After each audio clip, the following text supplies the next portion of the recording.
L'ère des cristaux, tome 10. Encore une couverture totalement en décalage par rapport aux autres et qui pourtant présente un aspect du récit très particulier, vraiment plus centré sur les séléniens plus que les cristaux. On a l'impression qu'en fait les séléniens sont en train de... comment je peux expliquer ça, de donner leur vision aux cristaux et les cristaux en train de se baser un peu sur eux pour essayer d'évoluer. C'est très étrange clairement de voir ça parce que les cristaux sont plus ce que c'était. Et même les pages, avant on était vraiment sur des trucs un peu... Là on est vraiment sur du blanc, du totalement pur, un truc quasiment divin qui est très particulier de ce qu'on avait déjà un peu eu. Là pareil, à la rigueur, j'ai des pages un peu qui présentent aussi un peu des trucs vraiment très épurés. C'est... Je sais pas, c'est très étrange. Il y a aussi le truc avec Fantôme qui me plaît pas. J'avoue, ça me plaît pas, le personnage évolue. Là, je vous montre pas la pire page, mais il y a des pages où vraiment il pète un câble. Ça part sur un truc... comme j'ai dit juste avant, vraiment, ils sont en train d'être embrigadés par les Séléniens sur un truc qui les dépasse, j'ai l'impression, et qui... j'ai l'impression que les Séléniens les utilisent un peu comme des marionnettes, et j'aime pas forcément trop ça. J'aime pas la façon dont c'est raconté, dont ça essaye d'expliquer un peu les choses.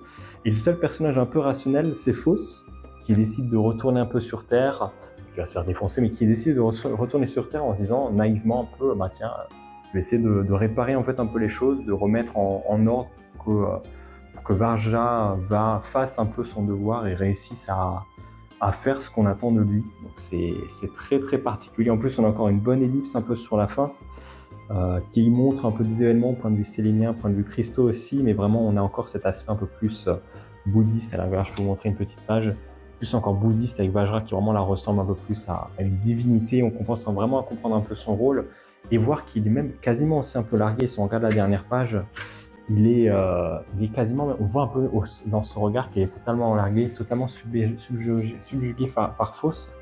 D'un point de vue, je sais pas, c'est très étrange en fait la façon dont il perçoit Fausse et dont il traite Fausse différemment par rapport aux autres personnages, comme s'il était accroché, il se disait non mais Fausse en fait c'est limite mon ultime création. Pourtant on voit que c'est une création imparfaite, qu'elle fait des erreurs, que Fausse, ouais, mais c'est de les trahir, elle fait des trucs complètement incohérents, totalement illogiques, presque humains. Je suis en train de me dire c'est peut-être ça en fait, c'est peut-être parce que Fausse est un caractère qui se rapproche des humains et Vajra essaye de comprendre, se dire attends c'est un sentiment que, enfin c'est un caractère que je comprends, que je reconnais, que j'ai pas vu depuis des millénaires. Est-ce que Fausse serait peut-être pas quelque chose de spécial pour moi ou quelque chose qui pourrait l'aider d'une manière ou d'une autre? J'avoue que c'est très étrange, vraiment, je sais pas comment décrire en fait cette série. Et toi, t'en penses quoi?